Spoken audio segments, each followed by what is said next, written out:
What happens when a billionaire's baby won't stop crying on a plane? And a poor teenager does something that shocks everyone. This story will change how you see helping strangers forever. The crying started 3 hours ago. 3 hours. And it's getting worse. Seat 2A, first class. George clutches his 6-month-old daughter Grace as her screams pierce through the airplane cabin like a fire alarm that won't shut off. His hands shake. Sweat drips down his forehead. This isn't how billionaires are supposed to look. "Please, Grace, please," he whispers, bouncing her gently.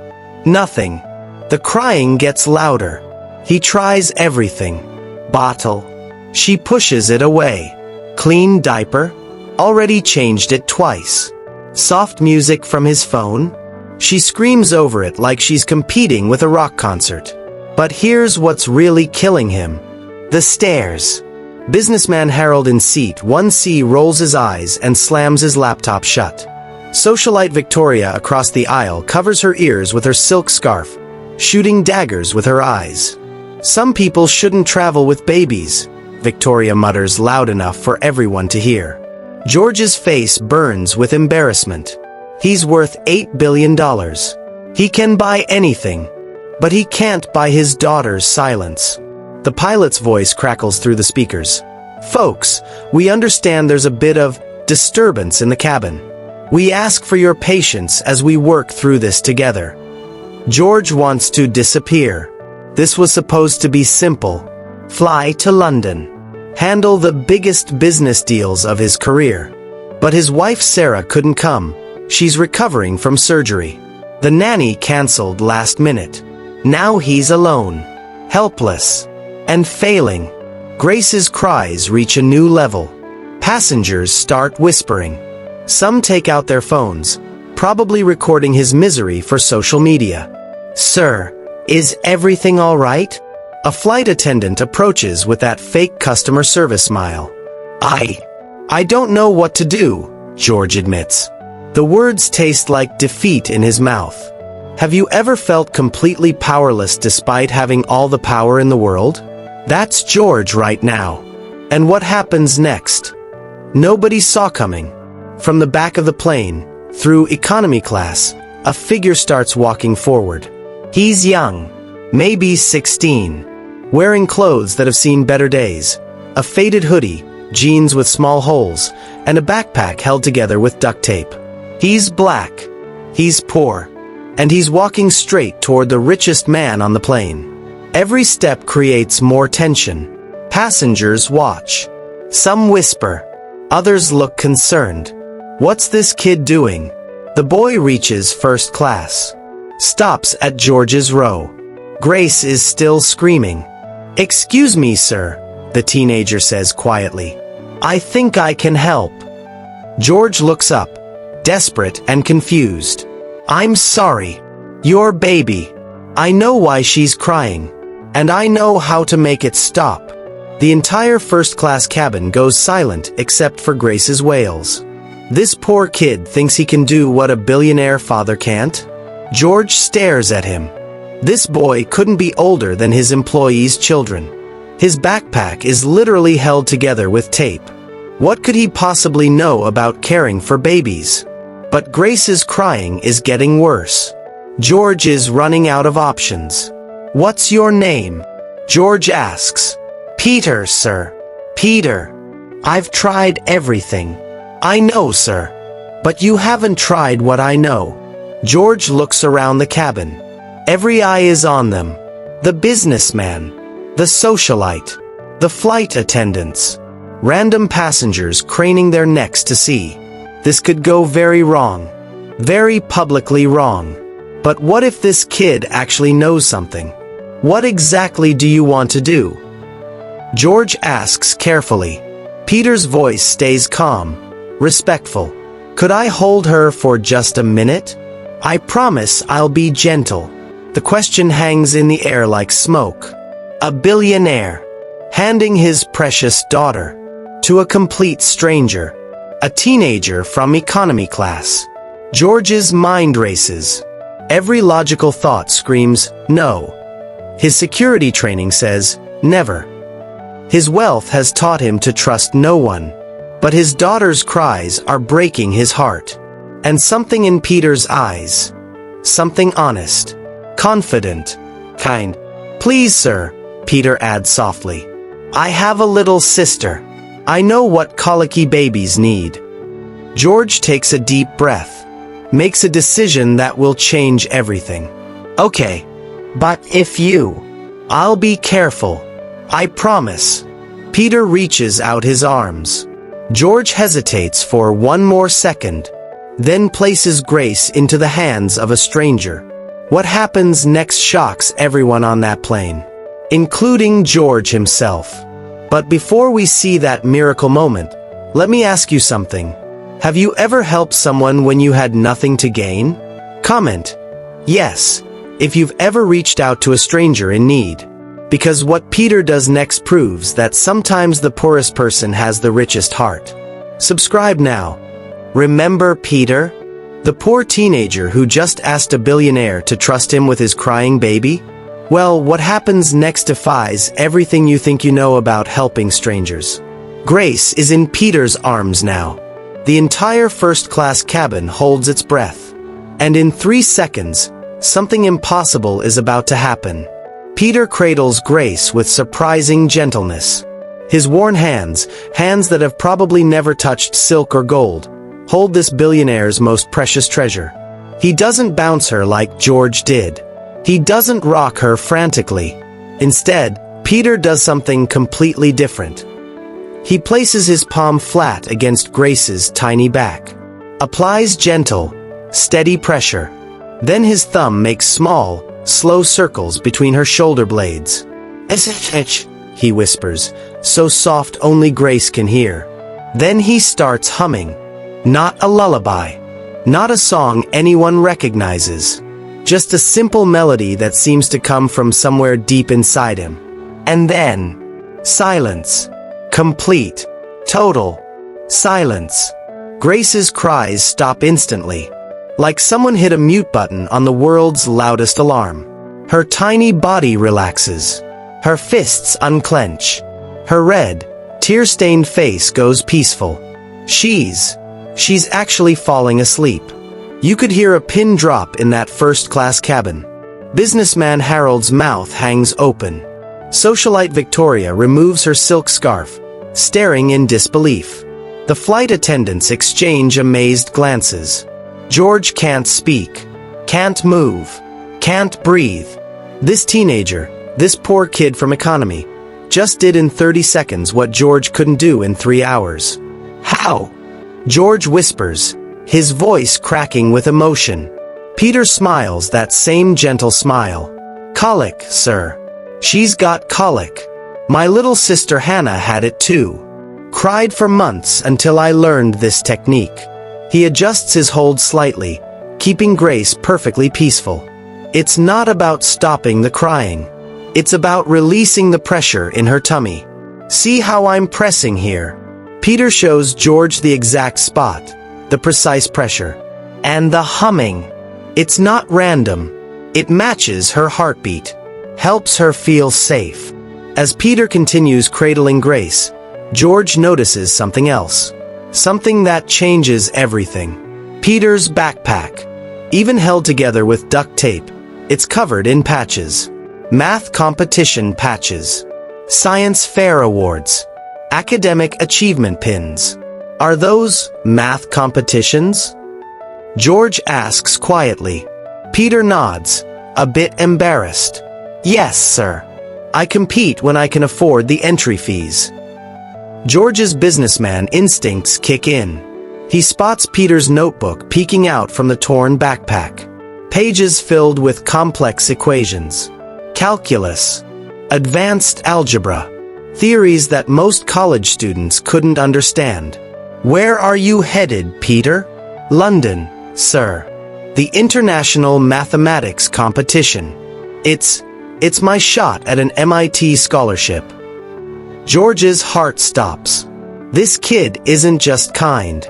He's brilliant. Here's what blows your mind. Peter saved every dollar from part-time jobs for 2 years just to afford this flight. He's flying economy, eating granola bars for meals, carrying his entire life in a duct-taped backpack. All for one chance. One opportunity to change his life forever. "Tell me about your sister," George says, still amazed that Grace sleeps peacefully in Peter's arms. Peter's face lights up. "Hannah's 8 now. But when she was a baby, she cried constantly. Mom worked 3 jobs, so I became Hannah's caretaker. Learned everything about colic from library books and YouTube videos." "Your mom works 3 jobs?" "Had to, sir. After Dad left. We live on Chicago's South Side. Not the fancy part. But we make it work."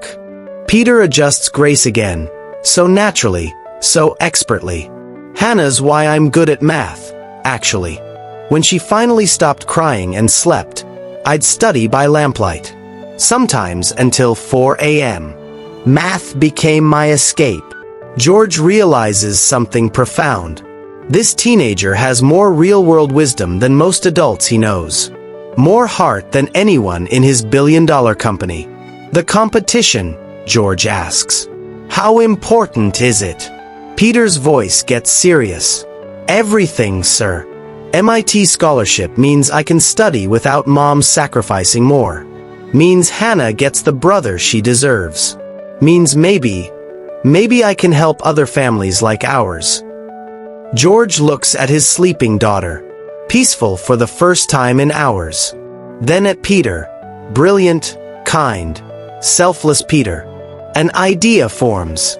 Crazy, risky, perfect. "Peter, I have meetings in London. Big ones. Business deals that could take all week." "Yes, sir. My wife is recovering from surgery. Can't travel. My nanny canceled last minute. I'm completely lost with Grace." Peter nods, understanding. George takes a deep breath. "How would you feel about earning $500 a day to help me care for Grace during my meetings?" Peter's eyes widen. $500 per day. That's more than his mom makes in a week. "But sir, the competition. I'll make sure you get to every event. Hotel room, transportation, study time, everything you need." The offer hangs in the air like golden opportunity. But here's what makes Peter special. He doesn't say yes immediately. He thinks about it. Considers the responsibility. The trust George is placing in him. "Sir, are you sure? I'm just a kid from. You're the young man who stopped my daughters crying when I couldn't. You're brilliant. You're kind. And right now, you're exactly who Grace needs." Peter looks down at sleeping Grace. Then back at George. "I'll do it, sir. But I need study time for the competition." "Deal." As the plane continues toward London, something beautiful happens. George watches Peter naturally care for Grace, adjusting her position, humming softly when she stirs, knowing exactly what she needs before she even cries. "You're going to win that competition," George says quietly. "How do you know, sir?" "Because you solved a problem in 30 seconds that stumped me for 3 hours. That's not luck. That's genius." Peter smiles. "Thank you for trusting me, sir. Thank you for showing me what real wisdom looks like." Have you ever met someone who changed your perspective in minutes? Comment, changed, if someone unexpected taught you something valuable. Because what happens in London will shock you even more. Peter doesn't just win George's trust. He's about to win something that changes both their lives forever. Subscribe now to see how a math competition becomes the doorway to dreams neither of them imagined. And if you're still not clicking that button, tell me in the comments, what's stopping you? I genuinely want to know. London. The International Mathematics Competition. Peter, the poor teenager who calmed a billionaire's baby, is about to face the biggest test of his life. But here's what nobody expected. Caring for Grace isn't slowing him down. It's making him stronger. And what George offers at the end, it changes everything you think you know about success. The luxury hotel room feels like a palace to Peter. Marble bathroom. King-size bed. Floor-to-ceiling windows overlooking the Thames. But he's not here to sightsee. While George attends his billion-dollar meetings, Peter creates the perfect balance. Grace sleeps peacefully in her stroller while Peter studies advanced calculus at the hotel desk. "How's your preparation going?" George asks when he returns from his first meeting. "Good, sir. Grace actually helps me focus. When she's calm, my mind is calm." George smiles. "She's never been this peaceful. You have a gift, Peter." But Peter's real gift is about to be tested against the world's brightest mathematical minds. The competition venue, London's prestigious Royal Institution. Students from 47 countries. The smartest teenagers on Earth. Peter walks in wearing the same worn clothes from the plane.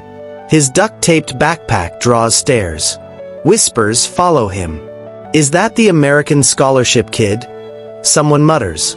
"Heard he's from some rough neighborhood." Peter ignores them. He's faced worse than judgmental looks. The first round begins.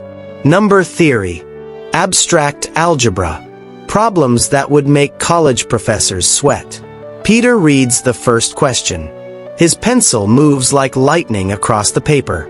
The techniques he learned studying by lamplight while Hannah slept. They're all coming together. 3 hours later, results are posted.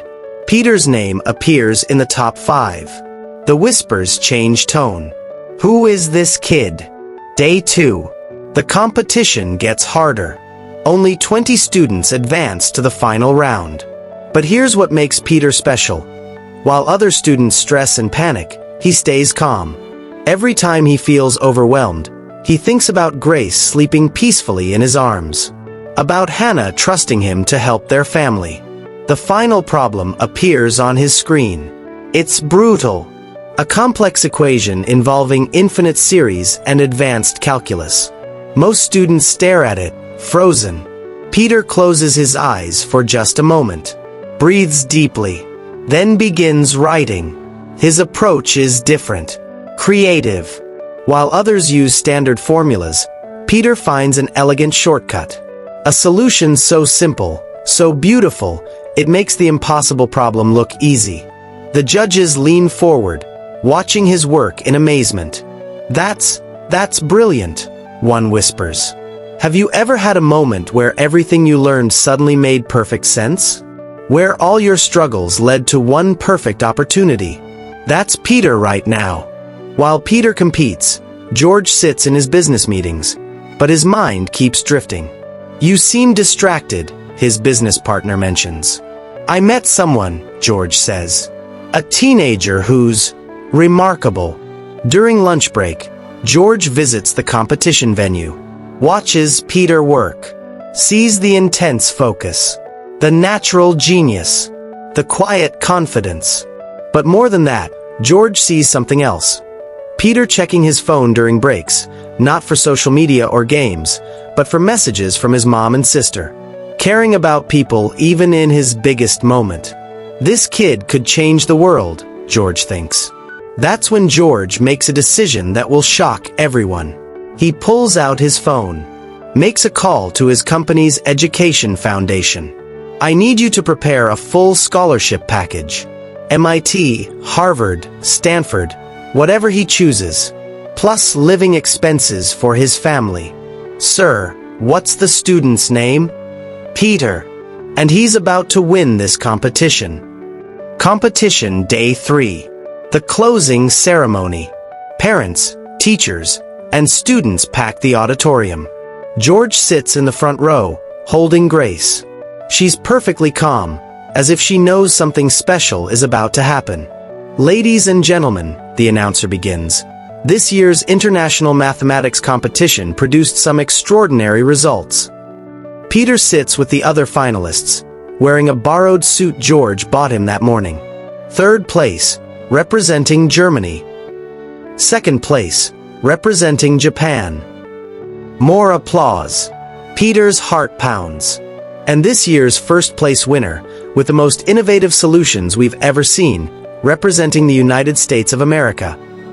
The pause feels eternal. Peter Johnson from Chicago. The auditorium explodes. Peter sits frozen for a moment, unable to believe it. He won. He actually won. The MIT scholarship is his. His family's future is secure. Everything he dreamed about while studying by lamplight is coming true. After the ceremony, George approaches Peter backstage. "Congratulations, champion. Thank you, sir. And thank you for everything. Caring for Grace, the hotel, getting me here on time." "Peter, stop." George's voice is serious. "I have something to tell you." Peter looks confused. "The $500 a day. That was just the beginning. I want to offer you something bigger." George pulls out an official document. Full scholarship to any university you choose. MIT, Harvard, Stanford. Plus living expenses for you and your family. Your mom won't need 3 jobs anymore. Peter's eyes fill with tears. "Sir, I can't accept. There's more. After graduation, I want you to join my company. Not as an employee, as a partner. I'm launching a new division focused on using technology to solve social problems. Education in underserved communities. Healthcare access. Economic opportunity." Peter can't speak. "I need someone who understands both the technical side and the human side. Someone who learned wisdom while caring for a crying sister. Someone who would help a stranger's baby on an airplane." "But sir, why me?"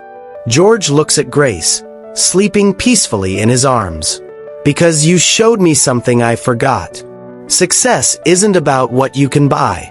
It's about who you choose to help." 6 months later, Peter starts at MIT with a full scholarship. His mom quits 2 of her 3 jobs. Hannah gets the big brother she always deserved, now available for homework help and bedtime stories. George's business deals in London? They went perfectly. But they weren't his biggest win that week. Peter visits George's family every month. Grace lights up when she sees him. She's walking now, and Peter's still her favorite babysitter. "You know what's funny?" George tells his wife Sarah. "I spent billions trying to find the right people to change the world. Turns out, he was sitting in economy class all along." Peter's working on his first project, an app that connects families dealing with colicky babies to teenagers who've learned caregiving skills. From personal struggle to global solution. This story started with a crying baby on an airplane. It ends with 2 lives completely transformed. Peter didn't just win a math competition. He won a mentor, a future, and the chance to help other families like his own. George didn't just find a babysitter. He found a partner who reminded him that the best investments aren't in companies, they're in people. All because Peter chose compassion over comfort. Chose to help a stranger instead of staying in his seat. Here's what I want you to remember. You never know when your moment will come. When helping someone else becomes the key to your own dreams. That person sitting next to you? That stranger who needs help? They might just be your greatest opportunity in disguise. So next time you see someone struggling, a crying baby, a worried parent, anyone who needs help, don't look away. Reach out. Because sometimes the richest thing you can give someone is the one thing money can't buy. Genuine care. And sometimes, that simple act of kindness opens doors you never imagined existed. Your moment is coming. Are you ready to recognize it? Subscribe if this story changed how you see helping strangers. Comment "ready" if you'll reach out the next time you see someone who needs help. Because the world needs more Peters. More people who choose compassion over comfort. Maybe that person is you. What lessons do you learn from this story? Because today's story teaches us that your background doesn't define your future. Peter came from Chicago's South Side with a duct-taped backpack, but his heart and mind were worth billions. Your zip code, your bank account, your current situation. None of that determines your destiny. What matters is your character and your willingness to help others. Small acts create massive opportunities. Peter didn't set out to change his life when he walked to first class. He just saw a baby who needed help. That one moment of compassion opened doors he never imagined. The next time someone needs help, don't calculate what's in it for you. Just help. You never know what it might lead to. True wealth is measured in kindness. George had $8 billion but felt powerless until Peter showed him real wisdom. Money can buy comfort, but it can't buy the ability to truly connect with and help others. The richest people aren't those with the most money. They're those with the biggest hearts. If this story touched your heart, subscribe right now, because we share stories like this every week that will restore your faith in humanity. Like this video if you believe kindness creates opportunity. Comment and tell us about a time you helped a stranger or someone unexpected helped you. I read every single comment, and your stories inspire our next videos. Share this with someone who needs to remember that their current situation isn't their final destination. And turn on notifications so you never miss these life-changing stories. Stay tuned for another incredible story coming next week about how a homeless man's simple gesture saved an entire family. You won't believe what happens next. Thank you for watching, thank you for caring, and remember, your moment to change someone's life might be just around the corner.